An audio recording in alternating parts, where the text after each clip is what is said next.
For every broken heart, there's a story waiting to mend, a love once lost, a promise shattered, a soul learning how to feel again. Welcome to Heartbound Tales, where every tear has meaning, every betrayal has a reason, and every ending dares to hope again. If you believe love deserves another chance, like, subscribe, and stay for the next story that might just heal you. To adopt my wife, Sophia Hayes, informed me she wanted a divorce because the one who got away was coming back to the U.S. As a settlement, she gave me $100 million. I said no. The Hayes family kicked me out of their mansion.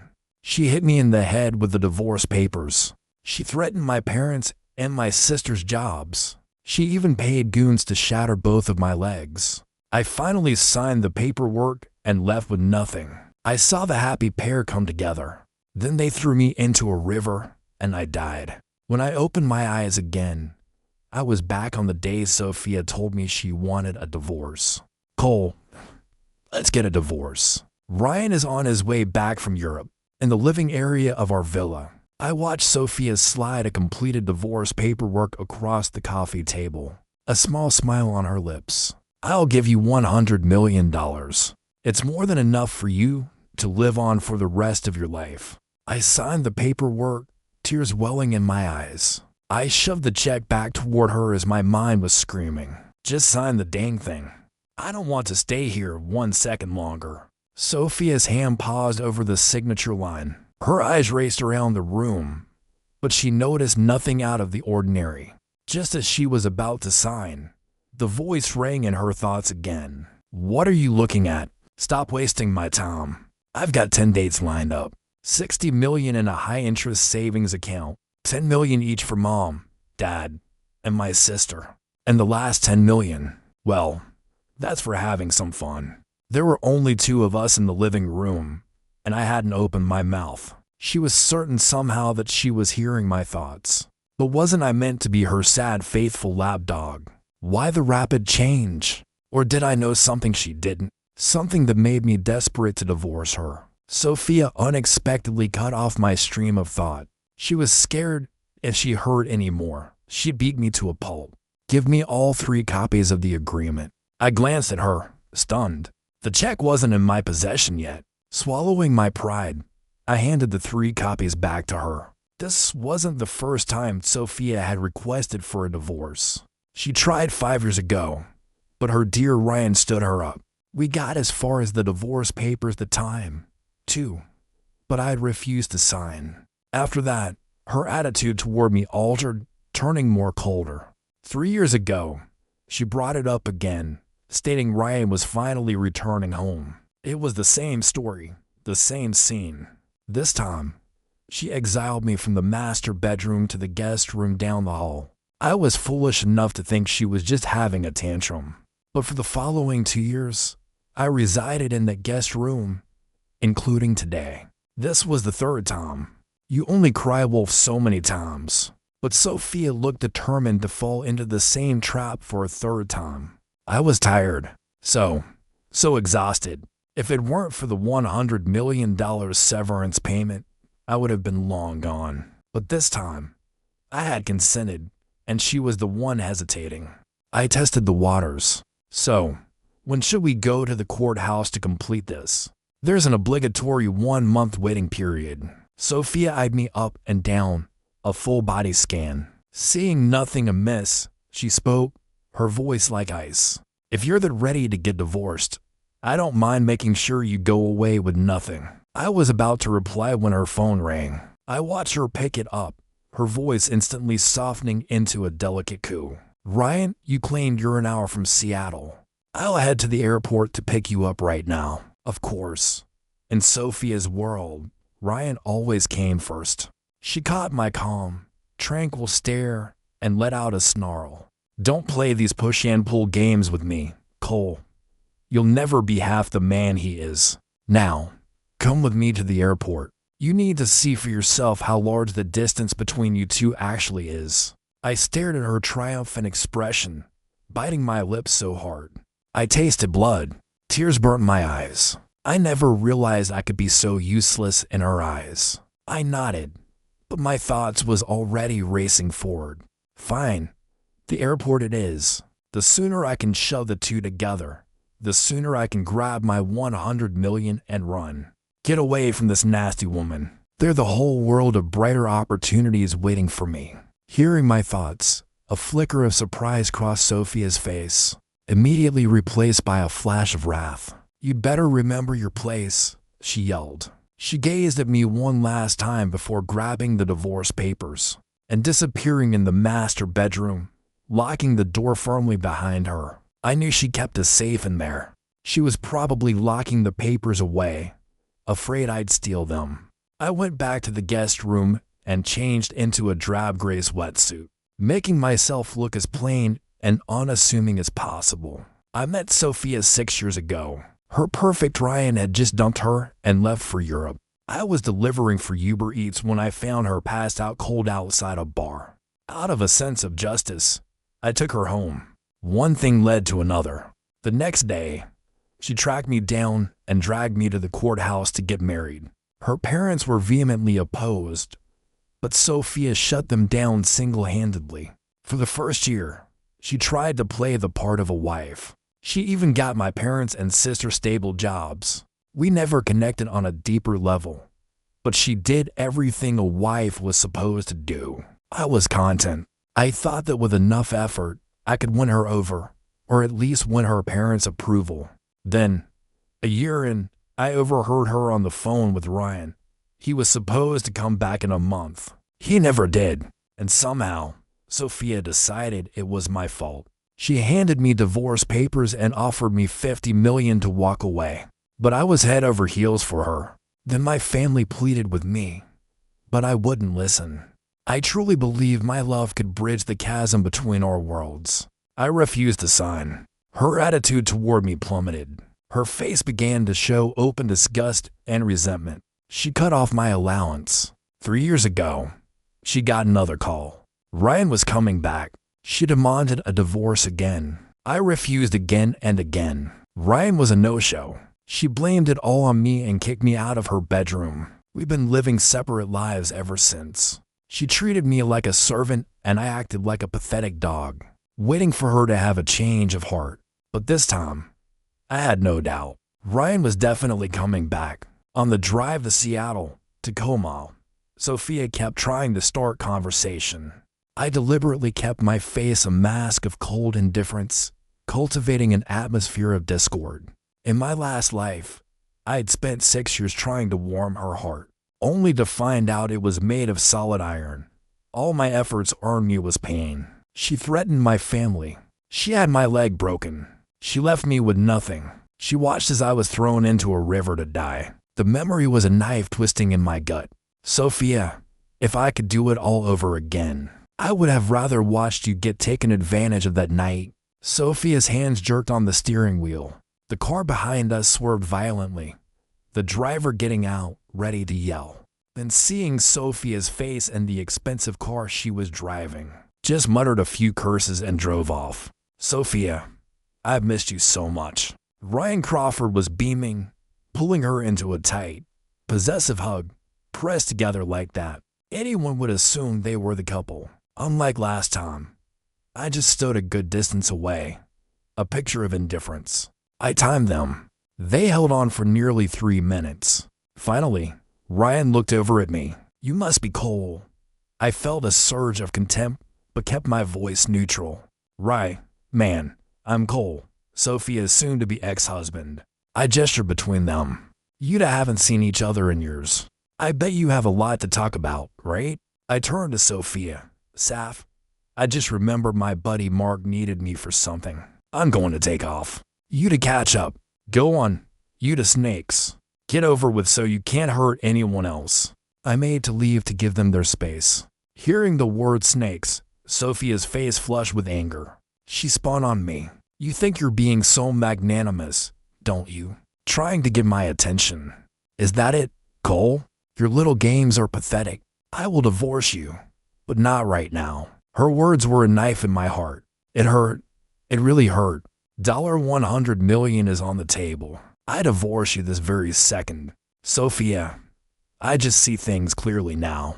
I'm not good enough for you, I said, my voice thick with false humility. Seeing Ryan, it just showed me how massive the gap between us really is. Sophia froze, stunned by my words. Ryan, standing beside her, had a flicker of smug satisfaction in his eyes. He clapped me on the shoulder. Hey, don't sell yourself short, Cole. You got a lot of room for growth. Don't waste your breath on him. Sophia snapped, grabbing my arm and practically throwing me into the passenger seat of her car. She turned back to Ryan. Ryan, I'll take you home first. I stared at her completely baffled. I couldn't figure her out. Before, she could barely stand to look at me. She probably wouldn't have noticed if I dropped dead at her feet. On the way, Ryan chattered on about his exciting life in Europe. I just tuned out, tried to solve the puzzle of Sophia's behavior. Finally, I came to a single logical conclusion. Sophia must have hit her head on something hard. The car screeched to a halt. Sophia slammed on the brakes, pulling over to the side of the road. She pointed a finger at me. Get out. Ryan's face flashed with triumph, but he feigned concern. Sophia, come on. I'm sure Cole didn't mean anything by it. Let him off the hook this one time. Sophia's gaze was sharp as a razor. You don't have to defend him. He brought this on himself. I feared confusion, but inside I was ecstatic. Done with the act? Are we? Perfect. Just throw the $100 million check at me, and I'll be on my way. $100 million. Cole Peterson will be a bona fide tycoon. I got out of the car without a second's hesitation and watched her speed away. The first thing I did was call my best friend, Marco, my man, come pick me up. Tonight, I'm taking you to the Velvet Rose, the works. That night, Mark and I showed up at the Velvet Rose on time. I wasn't met by 10 dancers, but by the one person I wanted to see least in the world. Mark took one look and bolted. I tried to speak, but the words wouldn't come out. 10 dates. Cole, just how desperate are you? She grabbed me by the collar of my shirt and dragged me out of the Velvet Rose. I closed my eyes in feigned agony, but inside I was laughing my head off. You're so high and mighty. I was celibate for 6 years for you, trying to melt the block of icy cold heart. But what was the result? A stone doesn't bloom. Sophia, I've disgraced myself. I'm not worthy of you anymore. I forced out, my face flushed, my eyes fixed on her. My voice was filled with guilt and shame. Let's just get the divorce. Ryan is the one who's right for you. Sophia scanned me from head to toe, searching for a lie. If she couldn't hear my thoughts, she probably would have dragged me to the courthouse right then and there. As I pretended to pass out, she shoved me into the back seat and drove away from the club. As long as you understand that, she said coldly. Lying in the back, I smelled a cloying perfume that made my stomach turn. But eventually, the alcohol won and I truly did pass out. The next morning, I woke up and stared at the room in horror. This was the master bedroom. A stunningly beautiful face appeared above me. It was Sophia. My heart hammered in my chest. I scanned the room, desperate to find my clothes and escape. What have I done? Drunk and stupid. My eyes landed on a piece of clothing, a silk dress, hers. Without a second thought, I wrapped it around myself, lifted a corner of the duvet, and prepared to flee. Click, the sound of the camera shutter. I whipped my head around. Sophia was standing there holding her phone, a triumphant smirk on her face. She'd just taken a picture of me in her dress. I scrambled away, nearly smashing my head on the door in my haste to escape. I could hear her light laughter behind me, which only made me run faster. Back in the safety of the guest room, I slapped myself across the face a few times. Cole, why can't you control yourself? You were so close.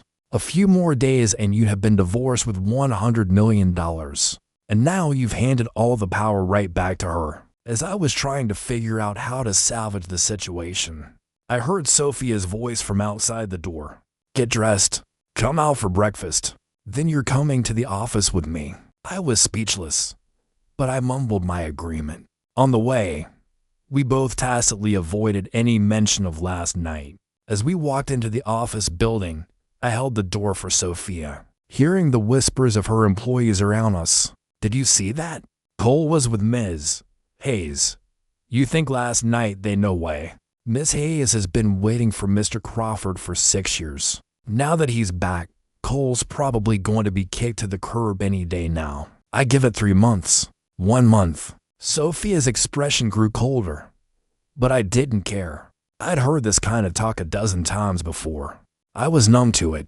Just wait until I get my 100 million. I'll make a point to stroll past this office every single day. You all look down on me now. Soon you'll be craning your necks to look up at me. A dark cloud seemed to form over Sophia's head, but I could have sworn I saw a flicker of something. Smug in her eyes. She had me escort her to her office, then told her assistant, Chloe, to schedule an emergency meeting. I received a notification, too. I walked into the conference room. Every seat was filled except for the one to Sophia's left at the head of the table. As I entered, 24 pairs of eyes turned to stare at me. Ryan Crawford looked particularly surprised when Sophia pointed to the empty chair beside her, telling me to sit. The meeting confirmed it. Ryan was the new company vice president and head of the design department, and I, through some special consideration from Sophia, was promoted to team lead. I couldn't have cared less. At this point, the only thing that could get my attention was a 9-figure bank transfer. Everything else was just noise. After all, I'd gone from an Uber Eats driver to a guy in a marketing department just for the health insurance. She'd made it clear from the beginning that our relationship was a transaction, a performance for Ryan's benefit designed to make him jealous and win him back. It was mutually beneficial, so I hadn't objected, but now I regretted it deeply. My entire life was in her hands. Before the meeting ended, Ryan unveiled a new proposal, LA Terraces. An architectural rendering appeared on the screen. It depicted a series of high-rise villas 12 to 18 stories tall. Each floor featured a massive balcony, a miniature private garden. You could plant trees, flowers, even raise small animals up there. Mr. Crawford, this design is genius. It's practically a paradise in the sky, absolutely. If we build this, it'll be the pinnacle of luxury green living. I listened with half an ear, my mind drifting back to the things Ryan had said to me right before I died in my previous life. What is this garbage? LA Terraces. What a joke. This is the project that bankrupts the Hayes family. The project never gets finished and the company goes under. Sophia shot a long, meaningful look at me, her eyes devoid of warmth. She couldn't bring herself to trust Ryan completely, but she was clearly captivated by the project. If it succeeded, the Hayes family fortune would reach a new level. Suddenly, Sophia turned to me. Cole, what do you think of this project? I froze for a second, then looked at Ryan. I saw the nervousness in his eyes and decided to drop a bomb. I slammed my hand on the table. This is absolute. The room went silent. If this was such a brilliant idea, don't you think every major architectural firm in the country, hell, the world would have already built it? Why would we be the first? Go on, argue with me, defend your precious project. Then Sophia will feel sorry for you, and we can finally get this divorce over with. Sophia's head snapped toward Ryan. He shot to his feet, pointing a finger at me, his face red with fury. Cole, you're in marketing. What do you know about architecture? He sputtered. This design was approved by my professors and vetted by industry experts. The patent is pending. Sophia, don't listen to his nonsense. I'll stake my career on it. If this project fails, I'll resign on the spot. Sophia looked at me. I looked at Ryan. No one said a word. Finally, she set the proposal aside, saying she'd think about it. 3 days later, Sophia decided to move forward with the project. And then the project proposal was leaked. I became the #1 suspect. Cole, you were the only one who went into the president's office during the time. It must have been you. A damn delivery boy. He probably just wanted to sell the plans for some quick cash. You'd better confess or we're calling the cops and having you thrown in jail. Sophia stared at me. Ryan wore an expression of poorly concealed glee. I stared at her assistant, Chloe. I held her gaze until she couldn't look me in the eye anymore. Then I spoke slowly. If I'm not mistaken, it was Chloe. She's the mole. She's been feeding information to Ryan this whole time. Her family has ties to his. The goal has always been to swallow the Hayes Corporation whole. Once I get my 100 million, poor Sophia is going to run this company straight into the ground. What a shame. Is that so? I seem to recall to other people have access to the president's office. Chloe suddenly looked panicked, her body trembling slightly. Kevin, another assistant, stepped forward, pointing at me. Ms. Hayes, besides Cole, no one else entered your office during that period. Hearing his confirmation, the accusations from the others grew louder. Even a sane has his limits. I pointed at Chloe and then at Sophia. And what are they? Invisible. Might as well vent some of this frustration while I have the chance. Kevin shot me a hateful look. Are you suggesting this? Hayes or Chloe would do this. Chloe's loyalty to Ms. Hayes is beyond question. We've all seen it for years. In my opinion, it was Cole. Weird things started happening the moment he joined the company. Sophia glanced at Chloe. Then her eyes settled back on Kevin. She forced the words out. Pull the security footage. We'll all review it together. I was speechless. I was actually about to just take the fall. But these people were relentless. I slumped onto a nearby stool and waited for the show to begin. Kevin went to get the footage. Chloe was so nervous she was about to break into a sweat. But Ryan shot her a look silently telling her to stay calm. The footage never arrived. Instead, Kevin returned with a printed project proposal in his hand. He threw in my face. Ms. Hayes, we found this in the drawer of Cole's desk. The evidence is undeniable. Cole, what do you have to say for yourself now? The question echoed from all sides. My face was a blank mask. I stood up and slapped Kevin across the face. Hart, who the hell do you think you are? I snarled, putting your hands on me. If you think I stole the proposal, then call the police. After being reborn, I was done taking crap from anyone in this company except maybe Sophia. Kevin was stunned. He never imagined I would dare to touch him. The others in the room were in an uproar, closing in on me, ready to pounce. At the critical moment, Ryan stepped forward, placing a hand on my shoulder. There's no need to call the police. It would be bad for the company's image if this got out. And Kevin, he said, turning to the assistant, who did you think you were messing with? Don't you know who this is? He's our president's husband. Now, apologize to him. I dismissed Kevin's whispered apology totally. Ryan's reach is longer than I expected. He's already got Kevin in his pocket. He must have a lot of people on his payroll in this company. The logical strategy is to get my 100 million and get out of here fast. Knowing Ryan's personality, he won't hesitate to come after me directly one of these days. Sophia's brow wrinkled. In the past, she wouldn't have believed any of this. She might dislike me, but the scenario playing out in front of her was impossible to ignore. If she wasn't careful, she actually would lose the company, exactly as my inner voice said. This matter is closed. If there's nothing else, everyone get back to work, she declared. Cole, come with me. You have a lot to answer for.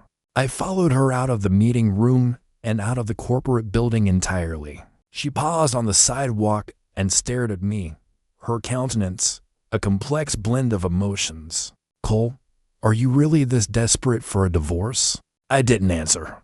In my last life, you threw me out of your house. You used my family to threaten me. You had my leg broken. You left me with nothing but the clothes on my back. What use do I have for a woman like you? After we split, it'll be ideal for you and Ryan. We're worlds apart. I remarked after a lengthy pause, my voice lifeless. I'm merely a delivery guy. I was never good enough for a CEO like you. But Cole, we've been married for 6 years. I don't want to just throw that away, she said, her voice softer than I had heard it in years. I know I haven't been able to let go of Ryan, but I've been thinking clearly lately. You're the one who's right for me. I knew what she was really saying. After spending more time with Ryan, She was starting to see he wasn't the perfect man she built up in her head. But something was wrong. The timeline was off. She wasn't supposed to have this revelation yet. "You don't have to explain anything to me," I said. "We've already signed the papers. All that's left is a trip to the courthouse." Sophia seemed to realize how determined I was. She was silent for a long time before letting out a self-deprecating laugh. "Help me with one thing. If you do, I'll agree to the divorce and give you the $100 million. How about it?" I thought for a moment and agreed. Anything to get the divorce finalized. "In that case, let's go get dinner first. We can talk about the details over the meal." We hadn't eaten a meal out together in over 3 years. Sophia was always working late.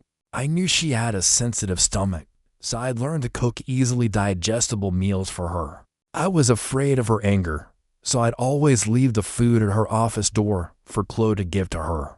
But in this life, her stomach problems were not my concern. "Elites, you sight." The moment I agreed, her phone rang. I could hear Ryan's voice on the other end, asking her to dinner. Sophia looked at me, then told him, "No, I what? You know, you could go with Ray."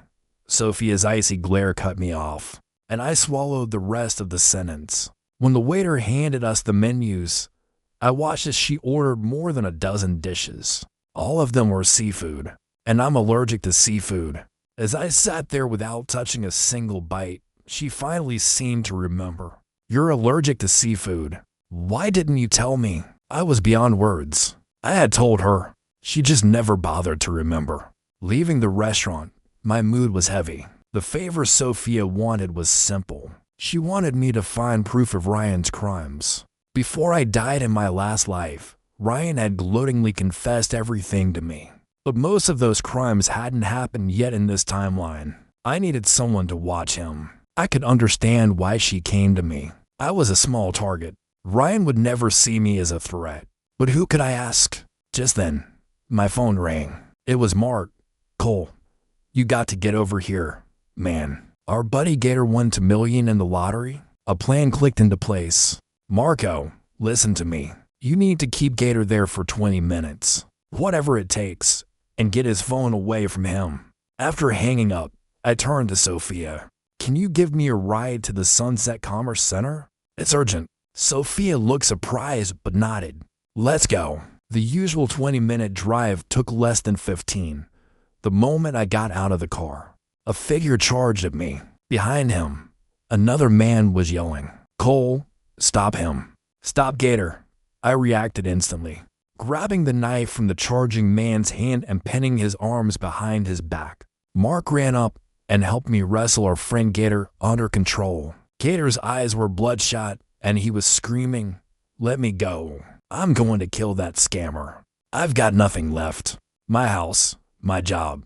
It's all gone." I looked at Mark, who swiftly filled me in. Gator, upon finding he'd won the lotto, had instantly tried to buy a house with cash. He put down a $500,000 deposit with the balance $1.5 million due in 3 days. The whole thing was a hoax, and now he was out the entire deposit.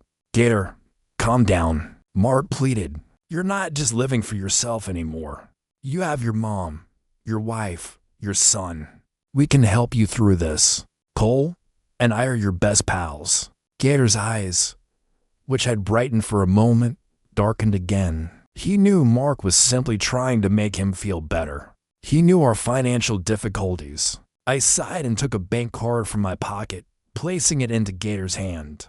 "There's $2 million on this card," I said. "If you do this one thing for me, the money is all yours. But I have to tell you, it's dangerous and it has to be kept entirely hidden." Gator pounded his chest. "Cole, you're a lifesaver. My whole family owes you. Forget one thing. I do 10 things for you." Hearing that, I didn't hesitate. I told him I needed him to tail Ryan Crawford to find any way possible, to gather evidence of his criminal acts. Gator's expression got grim. Ryan was a big shot, but with my foreknowledge to guide him, he consented without hesitation. "Don't you worry," he murmured, a spark of his old self returning.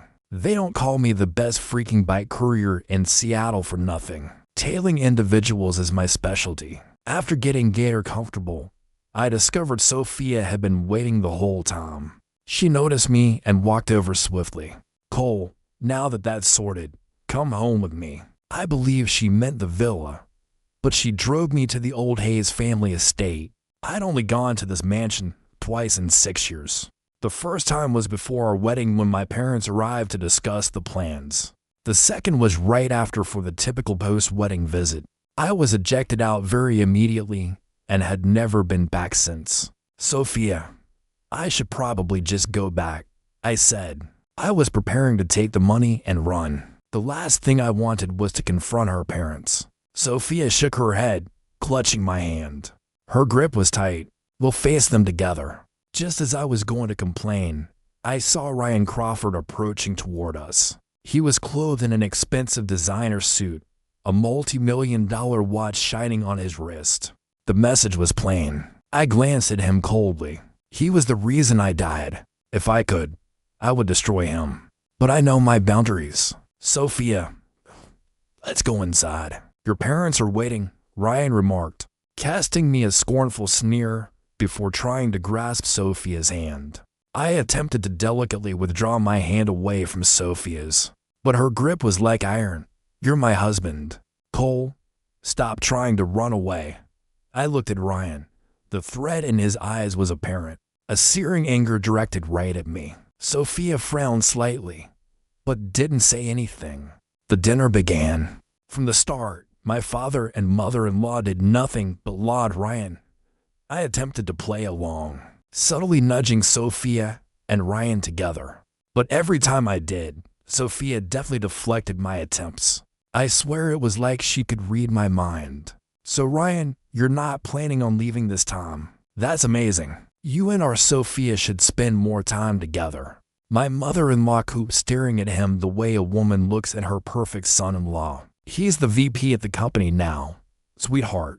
They'll have lots of opportunity to connect. Don't you worry," my father-in-law added. I sneered internally. "Just wait till Ryan guts this family and takes everything you have. Let's see if you're still smiling then. Bunch of snobs. The Hay family deserves to fall." A searing ache shot on my thigh. Sophia had kicked me beneath the table. She turned and flashed me a furious glare, then started putting food onto my plate until it was overflowing. As soon as supper ended, Ryan offered to drive Sophia home, a look of utter conviction on his face. I caught his pleased smirk. I knew this whole evening was arranged by her parents to force them together. After years of Sophia openly longing for Ryan and despising me, they recognized their chance to establish a powerful alliance with the Crawford family. Unfortunately for them, Sophia declined. "She sees my hand. My spouse and I are staying here tonight."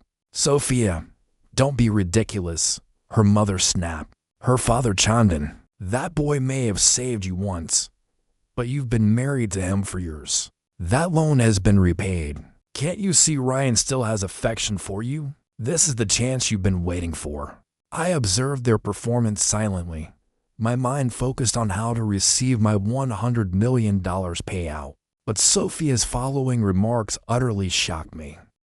"Mom, Dad, I'm pregnant." "What?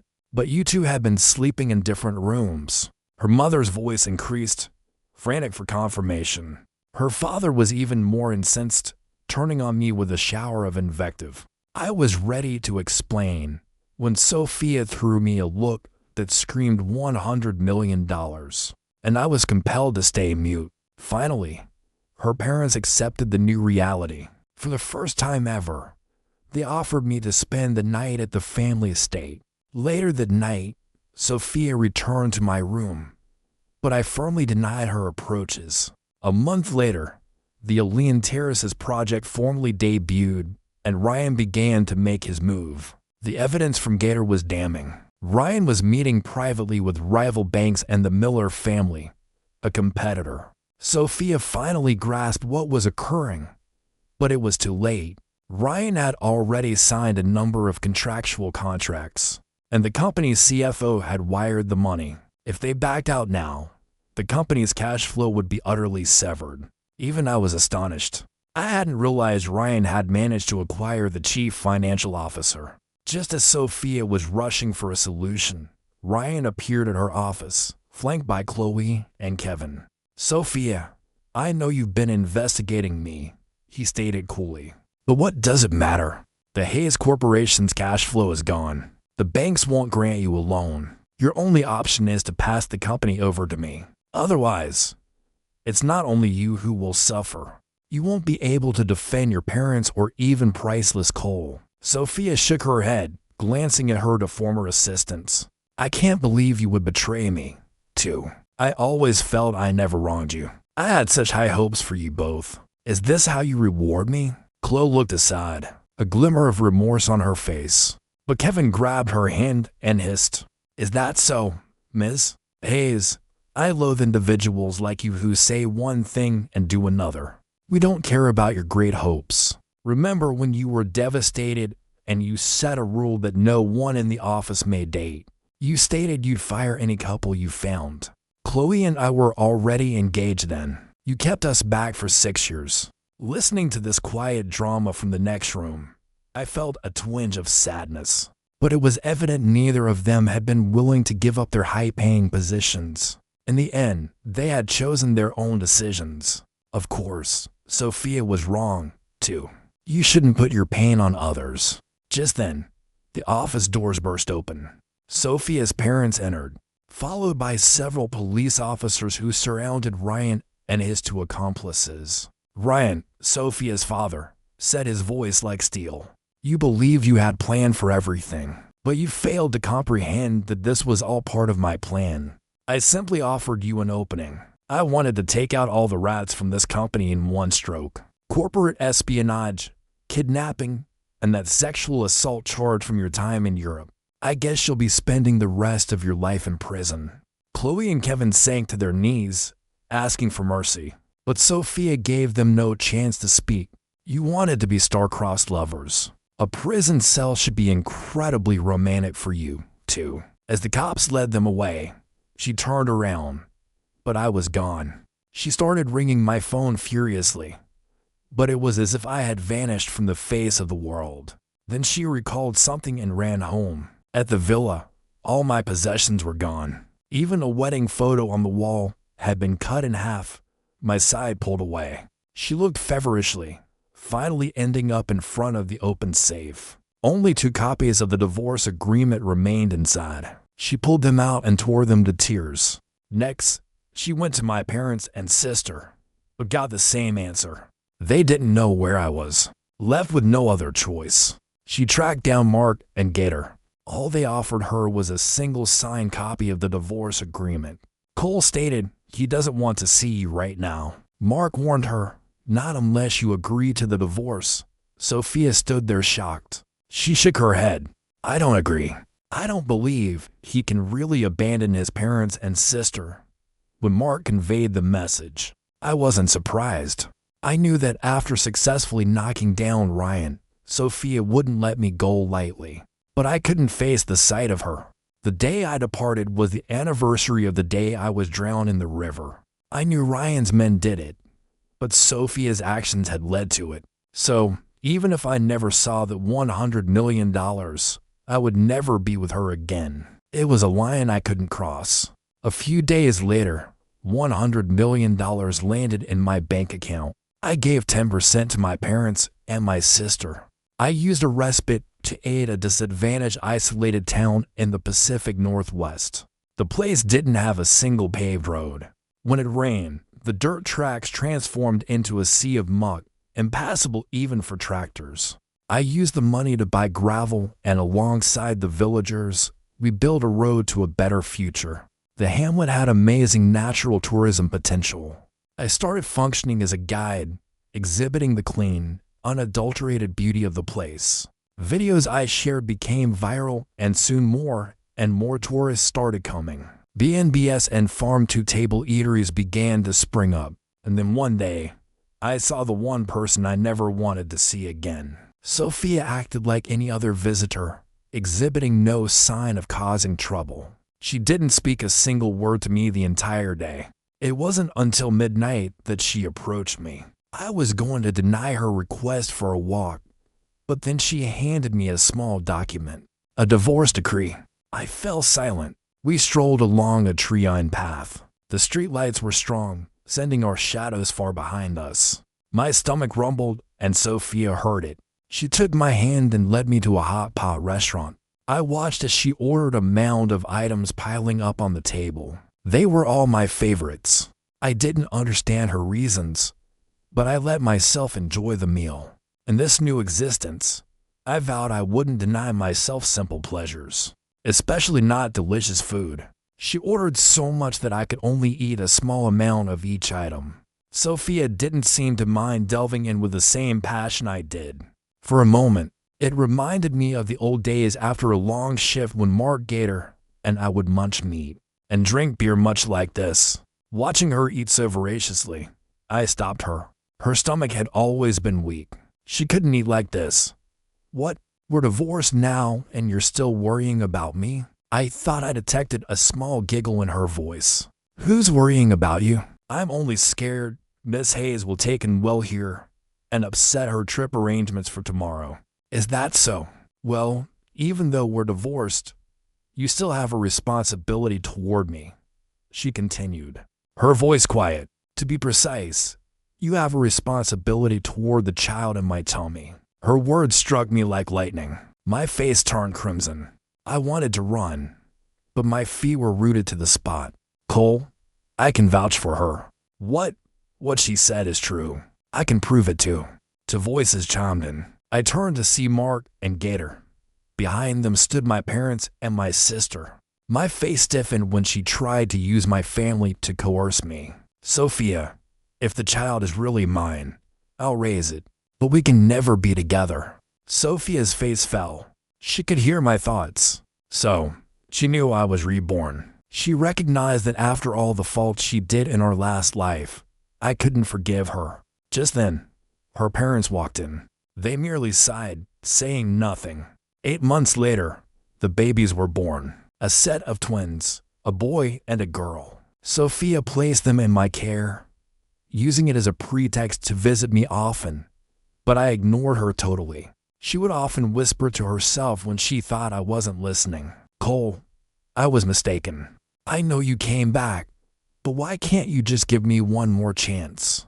Cole, please, just one more chance. Forgive me, just this once. One day, I took a deep breath, stepped up to her, and asked, how did you know I was reborn? She looked up, shocked.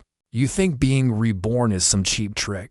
If I just agreed, I'd be disrespecting the very words themselves. I added, my voice steely. I can give you one chance. You wasted 6 years of my life. You owe me 10 years of freedom. A dazzling, heartbreaking smile emerged on Sophia's face. For the next many decades, she was actually kind to